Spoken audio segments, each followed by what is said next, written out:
What's up, Adam? Hey, what's going on? You amoeba guy, Adam?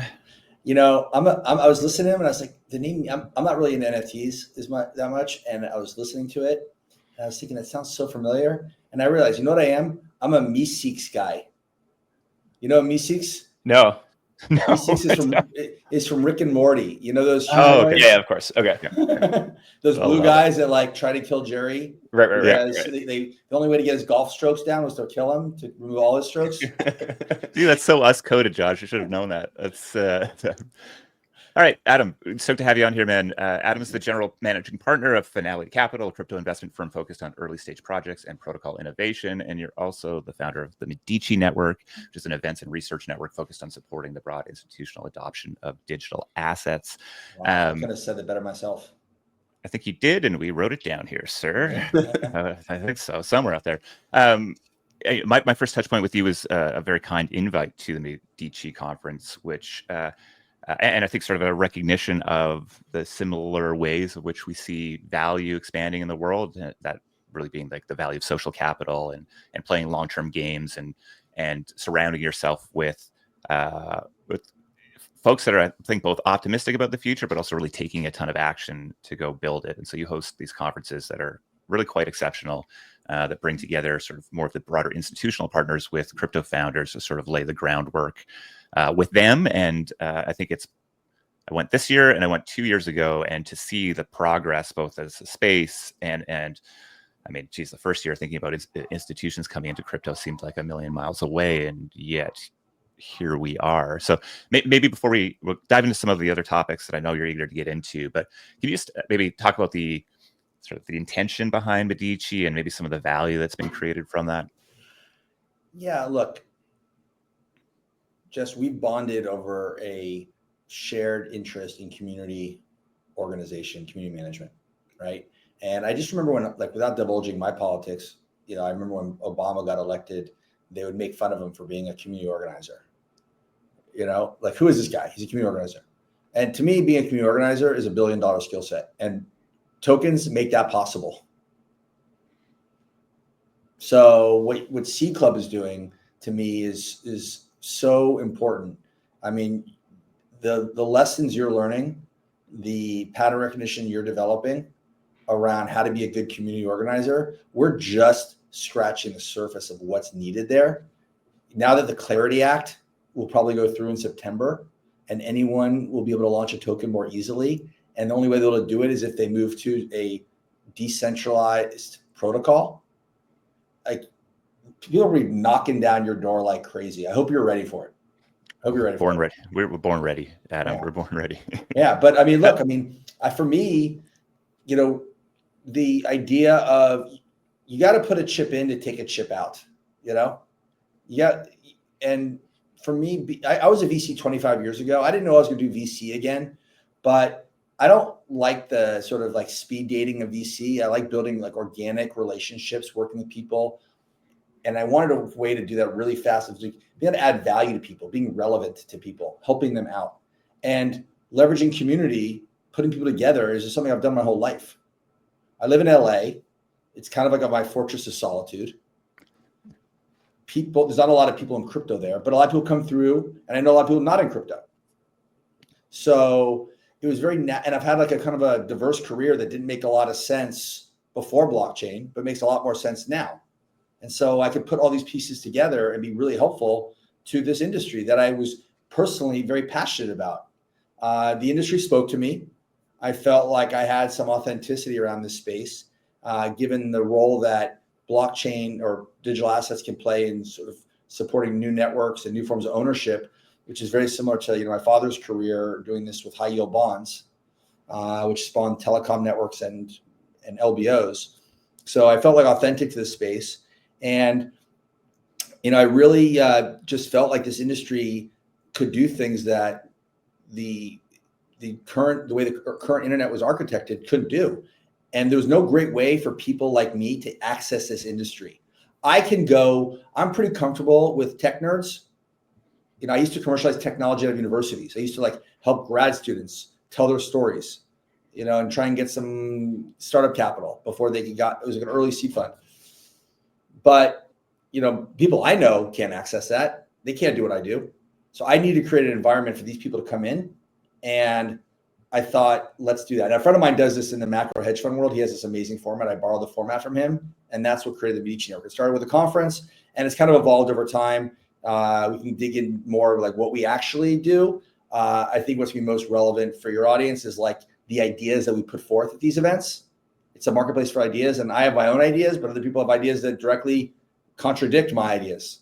But anyone can share those ideas, and investors, allocators, financial institutions can get a firsthand look at what's really happening in the space that you would never get. Kind of like Plato's cave. Like you would never be able to know this was crypto, but you never would know what's really happening in crypto by looking at the headlines. If you came to our event first, you wouldn't believe the headlines. You'd be like, what? And again, last thing I'll say is I can't really compete, and I don't try and compete purposely with like the Fidelities of the world, the BlackRocks of the world that are pushing Bitcoin, or just buy ETH. My whole story is go beyond Bitcoin, go beyond to understand what's really happening in Web3 and how blockchain can truly disrupt the internet as we know it. And that's why you should care. All right. So, no, that's great. In preparing for this chat, you sent me a bunch of links, and I'm very curious about them. So there's two blog posts. One was from Ben Thompson at Startectory called "The Agentic Web and the Original Sin," phenomenal piece, and the other's from another favorite blog, the USV blog, by Grace Carney and Zoe Winberg and Matt Hawes, called "The Rebel Alliance." I'm curious what sort of the spark or the insight from those two are. Well, for me, what I've always been focused on disrupting the internet for my own personal interest in the space. The idea of tokens bootstrapping network effects.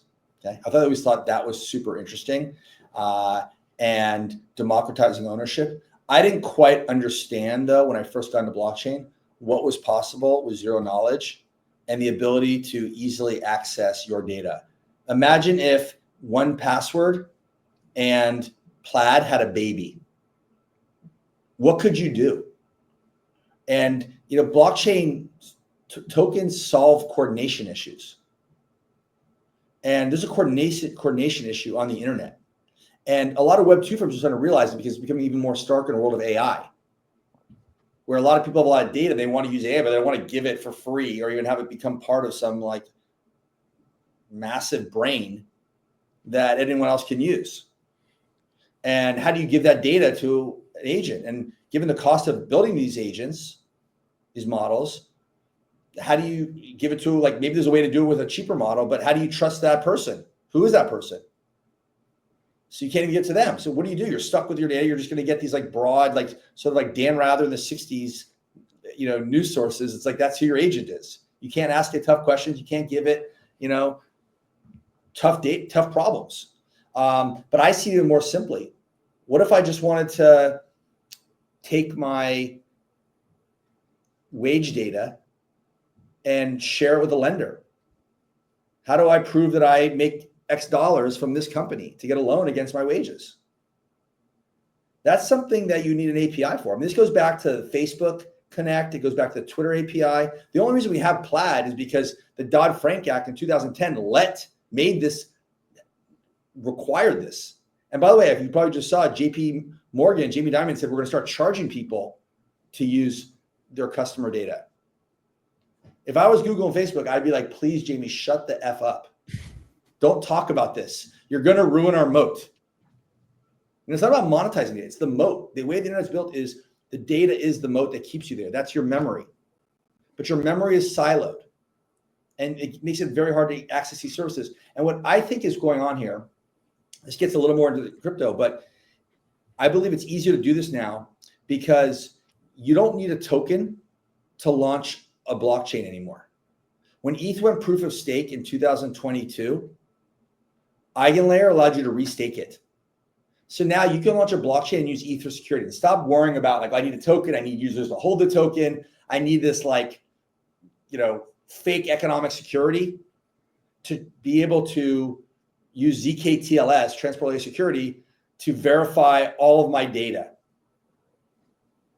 And now that EigenLayer exists, even though like maybe people don't understand the restaking narrative or don't care about it, the underlying development infrastructure, what Eigenlayer provides, allows projects like Opacity to solve collusion issues, use MPC to leverage zk-TLS to essentially take any password protected data source and allow that to be verified by any service. So that can increase both your opportunities for new services, just some basic services that don't involve AI at all. How about aggregating all of your healthcare data to get a health insurance service, your Strava data, your Apple Watch data, and get better health insurance because of that, or an uncollateralized loan.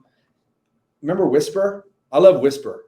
It was an anonymous social network, but you couldn't verify that people who they said they were. So if you want to ask, people in your community what they give their kids for an allowance, let them verify they go to your kid's school. Let them verify they live in your neighborhood. Let them verify their wages to understand that the numbers that you're giving their kids are consistent with how much you make and your lifestyle. Verify your location, that you were there when this happened, that you're a survivor of this or a witness to that, or you work at this company. All that's possible now. And the internet, it's not that they don't want to solve it. It's not that they're against it. It's just the business model is not built that way. There's the coordination issue. And we can solve this now for the first time because you don't need your own token to do it. You can just use e-security to support these services. You can have Plaid for everything. But here's the problem now. Web3 isn't quite ready for this. The people in Web3 are building, the money right now is around DeFi. There's a lot of money flowing around, stable coins. People in Web3 don't really understand how to solve all these complex issues around internet marketplaces, healthcare. We need the Web2 builders to come in and now leverage this new maturing stack. But the same thing happened in 2006 when the cloud first started coming into fruition. People didn't know what to do with this like on-demand storage from S3 in March 2006 or EC2 Elastic Compute in August. So I just see this new stack that people are going to build on. I see Web2 founders building a Web3, and you don't need a token to do it. You're going to now abstract away all the complexity of the usability issues by creating Web2 interfaces in app stores, leveraging blockchain rails. But I still think you're going to launch a token because now you don't have to use it just for economic security. You can use it to get the flywheel going. And that has been the problem for me, is that everyone needed the token for economic security. Let's separate that out. You don't need it for economic security anymore. Use your token for something else. Use it to grow your customer after you have your customer base after you have product market fit. Don't start with a financial transaction. Start with shared values. And that's what I think is really exciting about what's happening now. And I think you're really well positioned, Jess, for this, because all of your companies now have these built-in communities. And they're not just in it for money, these guys. These guys are in it for shared values. And you can verify you're part of this DAO. Okay, you get access to this service. You get access to this revenue stream. You get access to this ownership. So Adam, I'm curious what's changed here, because I think we've heard, maybe not specifically about zk-TLS, but just this idea of Web3 rails, unlocking superpowers that maybe we all see, but the challenge of adoption in Web 2. And obviously we've seen the big narrative over the last little while being the sort of adoption of stable coins and with Stripe and Shopify, et cetera. But I'm curious, just maybe quickly, what is changed right now that makes you believe that Web 2 is ready? zk-TLS has been around for 5 years. People have been talking for a while, but the ways you did it were not scalable. For instance, it's a proxy architecture, okay? That's one of the architectures. The problem is, when you request your data from a website, let's say you want to verify your wage data via Gusto to get a loan, it's a proxy server doing it. Okay. If that's fine when there's no requests, but if you have millions of requests, Gusto is going to shut it down. If you can do decentralized MPC, then the request can come from you. You can't shut that down. You're not violating the terms of service. You're not scraping. You're not copying. You're just verifying. You don't need an API. And that's all possible if you can have economic security for that. But if you had to launch a token and create all this bullshit economic security to sit behind that, would you really trust your data around some fake token? What if the real economic security is ETH and you're leveraging all the ETH validator nodes? That's because of restaking. this may sound controversial, or maybe it's just too technical for most people to get, but eigenlayer is the unlock. Eigenlayer is the unlock. Now, whether you can argue about whether we're going to capture the value of this, but restaking real economic security is the massive unlock that allows you to build real middleware, like Plaid, for everything. And that didn't exist until probably 6 months ago. And Earnify is one of our investments, and they're doing that today. You can pull it up, EARNIFI.com. They're giving people loans against their wage data, their wages, and they're using Gusto data without Gusto API or payroll or the employer's participation. This is like brand new stuff. And this is where I'm spending all my time. In fact, I'm spending most of my time outside of Web3, talking to Web2 founders, going to Web2 conferences, and figuring out whether or not you can leverage ZKTLS to help this company get better data sources to provide better services, and then convincing these people to launch tokens. And the other unlock is going to be regulation, because now that there's clarity through the Clarity Act, more people can use tokens. And you don't have to do it right away. You don't need a token right away. Is that clear? I mean, I think the Eigen community is going to love that clip. So yes, I think it's. But I truly believe it. Look, there's a tweet going around where I'm having like my first Twitter war with the founders of Reclaim, which they're great guys and they're doing well, but they have a proxy architecture, and you can find the tweet. I'll send it to you afterwards if you want to post it for your community. I'd love for other people to jump in, but it's a real-time argument about how important it is to use ZKTLS via MPC, leveraging restaking versus a proxy architecture. I think that's a massive deal because it's not sustainable otherwise. And as a founder, why would you build something and raise money for something could get shut down in a heartbeat? Yeah, I mean, that's like the core consideration, I think, as we're exploring investments in that space, and definitely recognize the big unlock in some of the new architectures that are rolling out. Adam, we're gonna have to leave it there, man. Love getting you on a good rant. I'm sure that rant is going to continue through into the Twitter war that you have right now. So please do send me that link. Should be fun to jump in. Really appreciate you hopping on, man, and thank you for your support over the years, and eager to see what the future holds. Well, proud investor, proud supporter, and looking forward to getting you more involved in what we're doing so we can collaborate more. Cheers, man. Thanks. Peace out.